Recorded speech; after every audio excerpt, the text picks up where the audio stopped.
за нуждата от нов десен проект. Първо, нека да разграничим темите. Това няма нищо общо с политическата коалиция Реформаторски блок. Реформаторския блок не успя да стане единен десен субект. Тази тема е в миналото. Партийната ревност, партийната конкуренция и партийния егоизъм през 2 години на съществуването ни се увеличаваха, а не намаляваха. Така че дали коалицията Реформаторски блок ще оцелее в парламента, в общинските съвети, това е един въпрос. Дали България ще има наистина силно, единно, боеспособно и способно да налага волята си от власт или в опозиция дясно, е друг въпрос.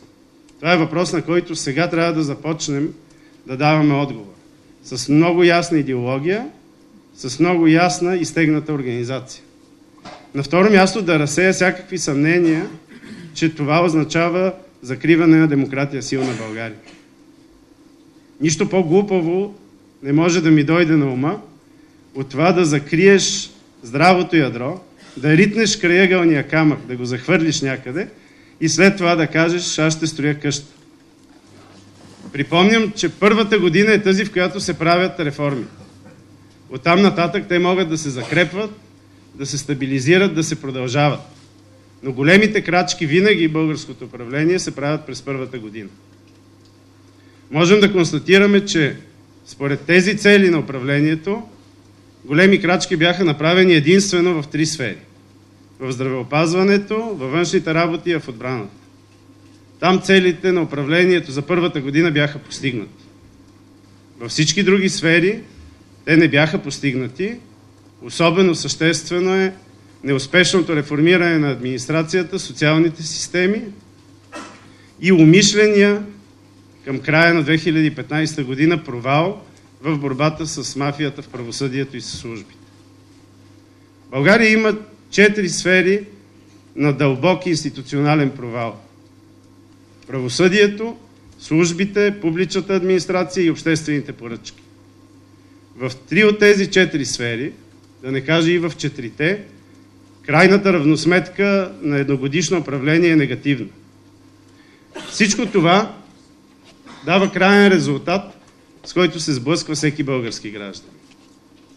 Бедност, неравенство в обществото и непрекъснато усилваща се емиграция от страната. И за това най-големият подлец е този, който казва, те искат съдебна реформа, а хората нямат какво да ядат.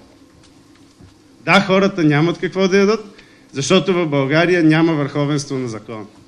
Защото в България няма среда за развитие на нормален бизнес, защото в България се изграждат нови и нови обръчи от фирми около местната и централната власт и защото хората, които са готови да поемат риск за себе си, за семействата си и да наемат следващи хора в индустриите си, предпочитат да напускат страната, отколкото да влизат в нея.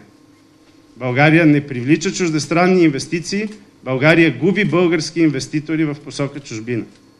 Няма как резултатът да бъде друг. Залъгват ни с непрекъснато увеличаващите се постъпления от еврофондове. И премълчава тежката истина, че българската икономика, българската администрация и българското общество са станали хронично зависими от европейските фондове. България няма други инвестиции, България няма други публични средства за харчене. Дори мафията в България е станала тежко зависима от европейските фондове.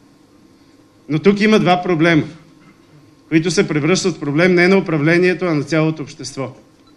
На първо място, еврофондовете свършват 2020 година. И никой няма бъкил идея какво следва за България и нейните публични финанси след 2020 година. Ако има единичен тежък провал на управлението за тази 1 година, извън провала в сферата на правосъдието, това е пълната липса на стратегическа мисъл с поглед по-дълъг, отколкото от сряда до петък. Дори бих казал, че в режим сряда до петък страната се управлява прилично. В режим какво става 2017, а особено след 2020 година, ние нямаме управление. На второ място, европейските фондове създават тежка зависимост от външно кредитиране.